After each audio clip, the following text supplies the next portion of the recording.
Bonjour à tous. L'Europe affiche son unité pour soutenir l'Ukraine.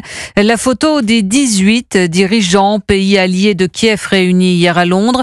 Unité et détermination selon le président Emmanuel Macron. Sur Instagram, le chef de l'État évoque la détermination à agir pour une paix solide et durable en Ukraine et pour garantir notre sécurité collective. Pour cela, les Européens vont augmenter leurs dépenses de défense avec sur la table un plan pour acter la fin du conflit en Ukraine, Wilfried de Villers. Oui, parmi les propositions sur la table, une trêve d'un mois en Ukraine, dans les airs, sur les mers et les infrastructures énergétiques. C'est ce que détaille Emmanuel Macron dans une interview accordée au Figaro. Une cessation des hostilités qui ne concernerait donc pas les combats au sol dans un premier temps. Voilà pour l'un des scénarios sur lesquels travaillent les Européens et qui doit s'accompagner de garanties de sécurité globale, a longuement insisté le Premier ministre britannique Keir Starmer hier soir. En clair, s'assurer que la Russie respecte la souveraineté de l'Ukraine et les conditions d'un éventuel cessez-le-feu.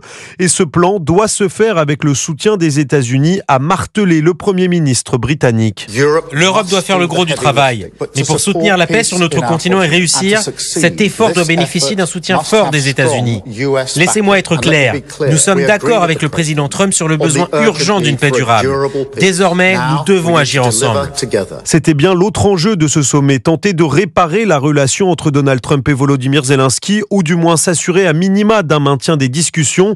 Elle pourrait donc se faire par l'intermédiaire de Londres et de Paris, les deux moteurs de ce réveil diplomatique européen. Wilfried de Villers pour